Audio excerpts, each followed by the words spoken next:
Hello, welcome back to my channel Medical and Nursing Knowledge Hub. Myself Pooja Kajla, and today we will discuss another very important topic from OBG, that is amniotic fluid and its disorder. In disorder mainly oligohydramnios and polyhydramnios. So let's start. What is amniotic fluid? It is a fluid surrounding the developing fetus in uterus which is found within the amniotic sac. कि fetus जब womb में होता है, uterus में होता है, उस time पे उसके आसपास में जो फ्लूइड रहता है उसको हम एमनियोटिक फ्लूइड बोलते हैं। अगर हम उस कैरेक्टरिस्टिक्स की बात करें एमनियोटिक फ्लूइड की, तो स्पेसिफिक ग्रेविटी रहेगी उसकी 1.008 टू 1.010। कई बार एमसीक्यू में पूछा जाता है। Then comes to osmolality. It will be 250 milliosmol per liter. Rate of turnover of amniotic fluid will be 500 ml per hour. Then comes to composition of amniotic fluid.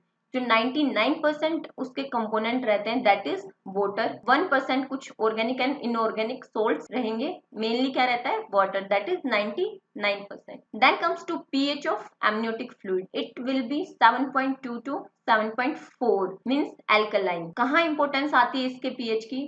For example अगर किसी woman को premature rupture of membrane हुआ है तो obviously her clothes will be completely wet, लेकिन अगर सिर्फ leakage है फ्लूइड का तो it will be difficult for us to identify whether it is vaginal discharge और प्रीमेच्योर रप्चर ऑफ मेम्ब्रेन की एमनियोटिक फ्लूइड बाहर आ रहा है।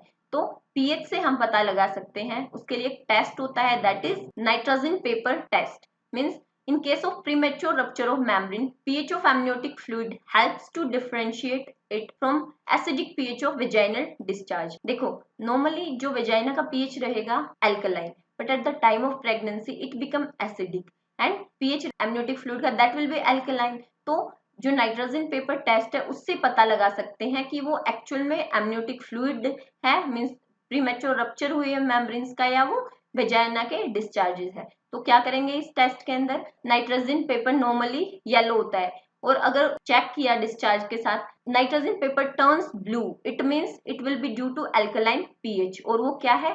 एमनियोटिक फ्लूइड बाहर आ रहा है, मींस मेम्ब्रेन्स रप्चर हुई है। और अगर वो वेजाइनल फ्लूइड है in that case nitrogen paper remain yellow, means it is due to acidic pH. तो पीएच हमें याद रहना चाहिए और it is important. Then comes to functions of amniotic fluid. It allows room for fetal growth, movement of fetal and fetal development. It protects fetus from trauma, means ये shock absorber का काम करता है, टेम्परेचर मेंटेन करता है, इसकी anti bacterial activity रहती है तो इन्फेक्शन से ये बच्चे को बचाएगा। Then it aids in dilation of cervix during labour. तो काफी फंक्शन इसके होते हैं, लेकिन एक जो मेन चीज हमें ध्यान रखनी है कि इसका कोई भी न्यूट्रिटिव फंक्शन नहीं है। ठीक है, means it plays so many roles, so many functions are there, but it does not have any nutritive function. फिर बात करते हैं वॉल्यूम ऑफ एमनियोटिक फ्लूइड कि कितनी टोटल रहती है एमनियोटिक फ्लूइड। तो जो मैक्सिमम वॉल्यूम होती है वो रहेगी जब प्रेगनेंसी 32 टू 34 वीक्स की है। अगर हम ट्राइमेस्टर वाइज या वीक वाइज देखें प्रेगनेंसी के, तो 12 वीक पे it will be 50 ml, 16 week पे 250 ml, and at 32 week it will be maximum that is 1 litre. और रेंज अगर हम देखें तो 32 से 34 हफ्ते पे मैक्सिमम रहता है amniotic fluid. Then at 36 week of pregnancy it will be 900 ml। आप देखोगे कि ये कम होता चला जाएगा जैसे जैसे प्रेगनेंसी बढ़ेगी। Then at 40 week of pregnancy it will be 800 ml, means हम टर्म प्रेगनेंसी की हम इसमें बात कर रहे हैं। Then at 42 week of pregnancy it will become 200 ml, means post term ये बहुत कम हो जाता है। Then it means as pregnancy advances volume of amniotic fluid decreases, और मैक्सिमम कब रहेगा? 32 टू 34 वीक ऑफ प्रेगनेंसी पे। तो इसमें से एमसीक्यू कई बार एक्सपेक्ट किए जाते हैं। देन कम्स कि मेन जो कंट्रीब्यूशन रहता है एमनियोटिक फ्लूइड बनाने में किसका रहता है, किससे बनता है? तो हम पीरियड ऑफ गेस्टेशन के अकॉर्डिंग देखेंगे कि मेजर कंट्रीब्यूटर कौन रहता है।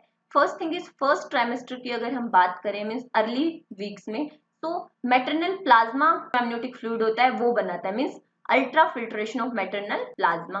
Then at 12 to 20 weeks means second trimester में मेनली फीटल स्किन का जो ट्रांसुडेट होता है उससे एमनियोटिक फ्लूइड बनता है। एंड आफ्टर और at 20 week of pregnancy fetal urine will be the main contributor in amniotic fluid. और अगर हम ओवरऑल बात करें तो भी कौन बनाएगा सबसे ज्यादा amniotic fluid, that is fetal urine. अगर हम देखें कि यूरिन प्रोडक्शन कब स्टार्ट हो जाता है फीटस में, तो it will be at 12 week of pregnancy. 12 week पे मीन्स जैसे फर्स्ट ट्राइमेस्टर एंड होने लगता है तब तक बच्चे की अच्छे से किडनी वगैरह बन चुकी होती है और यूरिन प्रोडक्शन स्टार्ट हो जाता है। Then comes colour of amniotic fluid. तो normally amniotic fluid is colourless but at term it becomes straw colour means pale yellow ये हो जाता है। देन कम्स कि एमनियोटिक फ्लूइड कैसे बैलेंस रहता है। फीटन का जो यूरिन है बन रहा है एमनियोटिक फ्लूइड और वो यूज कहाँ हो रहा है, बाय स्वेलोइंग। फीटस उसको स्वेलो करता है तो किडनी उसको बना रही है और जो फीटस है उसको स्वेलो भी कर रहा है, तो क्या रह रहा है, वो बैलेंस में रहता है। तो आपको ये सारी चीजें पता होनी चाहिए। Then comes to colours of amniotic fluid.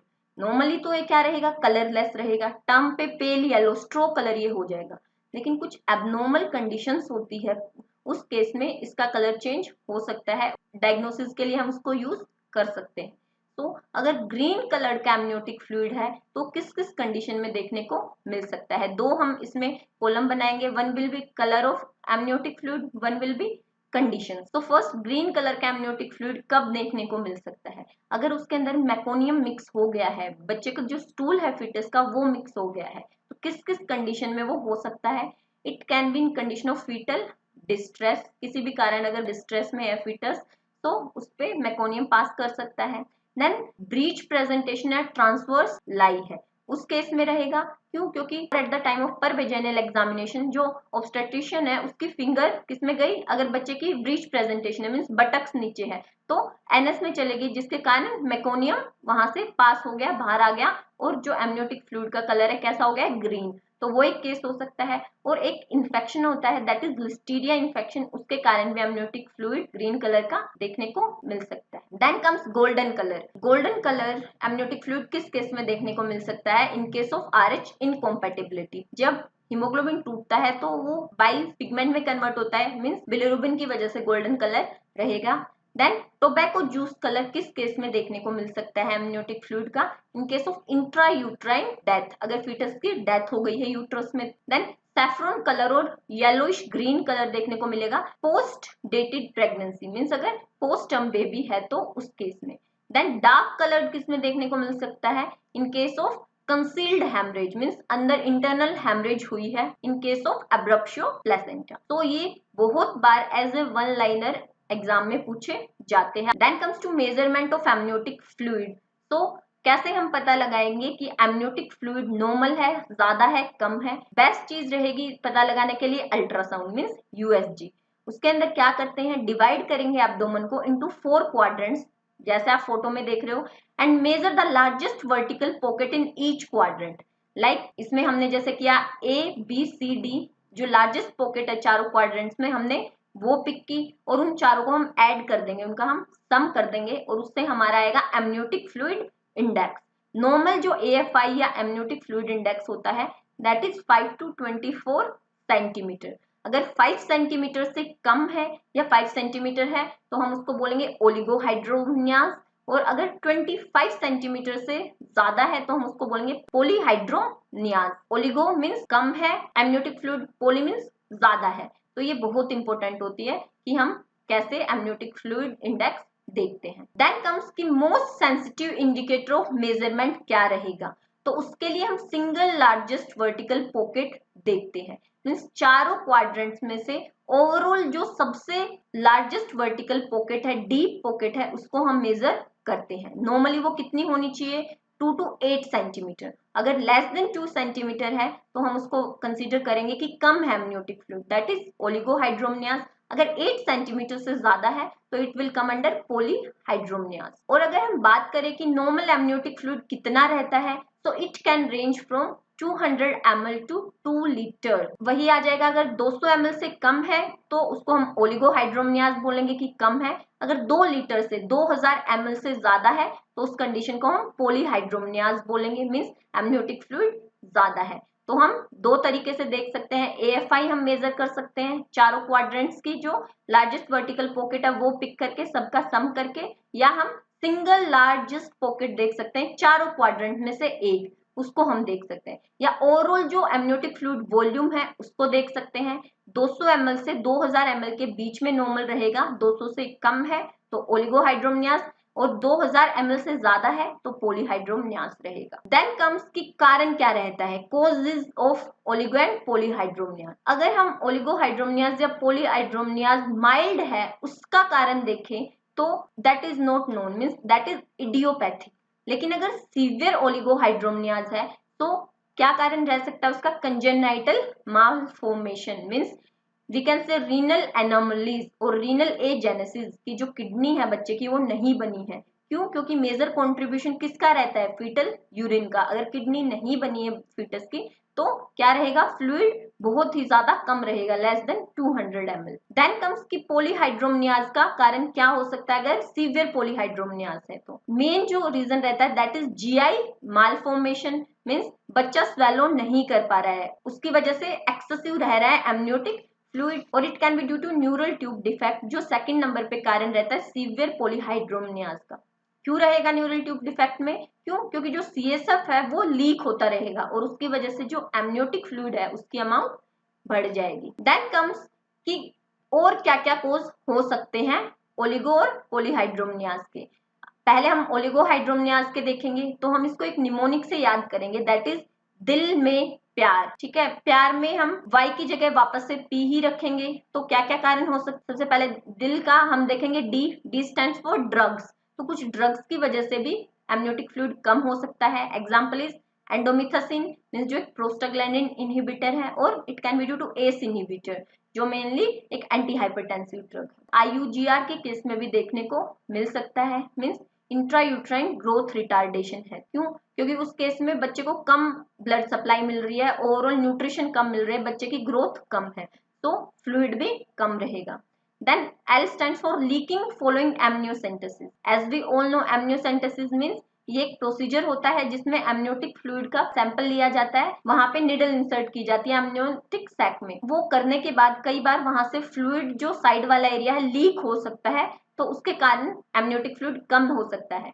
तो M stand for maternal PIH, means pregnancy induced hypertension, can be pre eclampsia और एक्लैम्पशिया। तो इस केस में क्या रहेगा, अगर मैटरनल BP ज्यादा है, मदर का ब्लड प्रेशर ज्यादा है, तो ऑब्वियसली हमने एक रूल पढ़ा है कि pressure is inversely proportion to volume. तो जितना प्रेशर ज्यादा रहेगा मैटरनल ब्लड वेसल्स में, उतना ही जो बच्चे का वॉल्यूम रहेगा एमनियोटिक फ्लूइड का वो कम रहेगा। Then comes to PROM, means premature rupture of membrane, उसके कारण लॉस हो सकता है एमनियोटिक फ्लूइड का और वो कम हो सकता है। Then it come to postterm pregnancy. We know जैसे जैसे प्रेगनेंसी एडवांस होती है, वीक बढ़ते हैं, एमनियोटिक फ्लूइड कम हो जाता है। मैक्सिमम कब रहता है, 32 to 34 वीक ऑफ गेस्टेशन पे। Then it can be due to sub anomalies of amnion. Amnion means जो मेम्ब्रेन रहती है दैट इज एमनियोन नोडोसम, और कुछ क्रोमोसोमल एबनॉर्मेलिटीज के कारण भी ओलिगोहाइड्रोमनिया देखने को मिलता है, दैट इज ट्राइसोमी 13 और ट्राइप्लोइडी, और ड्यू टू रीनल एनामोलीज जो मेन कोज है। देन कम्स टू पॉलीहाइड्रोमनियाज की ज्यादा एमनियोटिक फ्लूइड मींस 2000 ml से 2 लीटर से ज्यादा अगर एमनियोटिक फ्लूइड है तो क्या क्या कारण हो सकते हैं। Can be due to when urine production is increase. क्यों? क्योंकि मेन कंट्रीब्यूटर कौन है एमनियोटिक फ्लूइड में, दैट इज फीटल यूरिन। तो अगर यूरिन प्रोडक्शन ज्यादा है उस केस में ज्यादा होगा। क्या कारण हो सकता है यूरिन प्रोडक्शन ज्यादा का, मल्टी फीटल प्रेगनेंसी, अगर ट्विन प्रेगनेंसी है या उससे ज्यादा अगर फीटस है मदर के वूम में। Then maternal diabetes mellitus, mother को अगर डायबिटीज है उस केस में क्या रहेगा, फीटस को जो मिलेगा न्यूट्रिशन वो भी हाइपरग्लाइसीमिया वाली कंडीशन रहेगी, एंड हाइपरग्लाइसीमिया है तो पोलीयूरिया रहेगा, ज्यादा एक्सेसिव यूरिन प्रोडक्शन होगा, एंड उसकी वजह से क्या हो सकता है, एमनियोटिक फ्लूइड भी बढ़ सकता है। Then it can be due to high fetal cardiac output. वो किस किस केस में देखने को मिल सकती है, फीटल एनीमिया है या RH इनकॉम्पेटिबिलिटी है। एक वायरस होता है दैट इज पर्वो वायरस, उसके इन्फेक्शन की वजह से हो सकता है, हिमोलाइसिस हो रहा है उसके कारण, या थैलेसीमिया अल्फा थैलेसीमिया के कारण भी देखने को मिलता है। फीटल कार्डियक आउटपुट बढ़ जाएगा, वैसे किडनी को ज्यादा ब्लड सप्लाई मिलेगी, उसी की वजह से यूरिन प्रोडक्शन भी ज्यादा होगा और ओवरऑल एमनियोटिक फ्लूइड ज्यादा हो जाएगा। और इट कैन बी सीन अगर कुछ स्वेलोइंग डिफेक्ट है तो। स्वेलोइंग डिफेक्ट कब हो सकता है? जीआई मालफॉर्मेशन के केस में। It can be due to oesophageal atresia और ड्यूडेनल एट्रेशिया की वहां पे क्या है, प्रॉपर उसकी ग्रोथ नहीं हुई है, इसोफेगस नहीं बना है, ड्यूडेनम है वो नहीं बना है, या कुछ इंटेस्टाइन में ऑब्स्ट्रक्शन है उस कारण, और some other problem like cleft lip और क्लेफ्ट पैलेट। तो ये कारण हो सकते हैं स्वेलोइंग डिफेक्ट के। कुछ और कंडीशंस में भी देखने को मिलता है polyhydramnios, that is in trisomy 21, trisomy 18। और अगर सीएसएफ लीकेज है एमनियोटिक फ्लूइड में, like in neural tube defect और टॉर्च इन्फेक्शन है, उस केस में भी पॉलीहाइड्रोमनिया देखने को मिलता है। फिर बात आती है कि इनके क्या इफेक्ट रहते हैं प्रेगनेंसी पे। अगर एमनियोटिक फ्लूइड नॉर्मल नहीं है, ये कम है या ज्यादा है, तो क्या रहेगा इफेक्ट प्रेगनेंसी पे, फीटस पे। तो अगर ओलिगोहाइड्रोमनिया है अर्ली प्रेगनेंसी में, तो it will lead to less space for fetal growth, तो जिसकी वजह से प्रॉपरली ग्रो नहीं कर पाएगा फीटस। There can be chances of pulmonary hypoplasia की प्रॉपर लंग्स डेवलप नहीं हो पाएंगे। और it can lead to amniotic band sequence. It means कि बहुत ज्यादा कम है एमनियोटिक फ्लूइड, जिसके कारण जो एमनियोटिक सैक है, मेम्ब्रेन्स है, उन्होंने जो फीटल पार्ट्स है उसको कवर कर लिया है, टाइटली कवर कर लिया है। It can lead to limb amputation और it can lead to craniofacial defects. अगर लेट प्रेगनेंसी में होता है ओलिगोहाइड्रोमनिया, उस टाइम तक ऑर्गन्स तो बन चुके होंगे, organogenesis will complete, but there will be less space to grow. इस केस में क्या रहेगा, कोड कंप्रेस हो सकती है बच्चे की, फीटल जो अम्बलाइकल कोड है वो कंप्रेस होगी, उसी के अंदर अम्बलाइकल वेन्स एंड आर्टरी रहती है, जिसके कारण ब्लड सप्लाई कम हो जाएगी और fetal distress will be there. Fetal distress में क्या करता है बच्चा, मेकोनियम पास कर सकता है एमनियोटिक फ्लूइड में, और अगर मेकोनियम पास हुआ है और बच्चा उस फ्लूइड को स्वेलो कर रहा है, it will lead to MAS means meconium aspiration syndrome. तो it is effect of oligohydramnios. फिर बात करते हैं पॉलीहाइड्रोमनिया की, मींस फ्लूइड 2000 ml से ज्यादा है या 2 लीटर से ज्यादा है। In that case membrane get stretched due to excessive pressure. Membrane क्या हो जाएगी, स्ट्रेच होगी, और उसकी वजह से प्रीटर्म लेबर हो सकता है, और it can lead to premature rupture of membrane. और इसके कारण मदर में experience respiratory distress and it में कॉज एब्रप्शो प्लेसेंटा, और इट में लीड टू कोड प्रोलैप्स और malpresentation. And PPH means postpartum haemorrhage can be there. क्यों? क्योंकि बहुत ज्यादा अगर फ्लूइड था यूट्रस में at the time of pregnancy, तो जो यूट्रस की टोन कम हो जाएगी, और मोस्ट कॉमन कॉज क्या रहता है पोस्टपार्टम हेमरेज का, that is atonic uterus. Then it can cause amniotic fluid embolism. So these can be effect of polyhydramnias और pregnancy। बात करते हैं इसके मैनेजमेंट की, तो क्या मैनेजमेंट रहेगा। ओलिगोहाइड्रोमनिया मीन्स कम है एमनियोटिक फ्लूइड, तो ऑब्वियसली एमनियोटिक फ्लूइड मार्केट में मिलता नहीं है। There will be amnio infusion with normal saline. जब तक वो नॉर्मल नहीं हो जाता, ऑब्स्टेट्रिशियन विल सी कि कितना देना है। देन पॉलीहाइड्रोमनियाज में क्या कर सकते हैं, फ्लूइड ज्यादा है तो फ्लूइड निकालना पड़ेगा।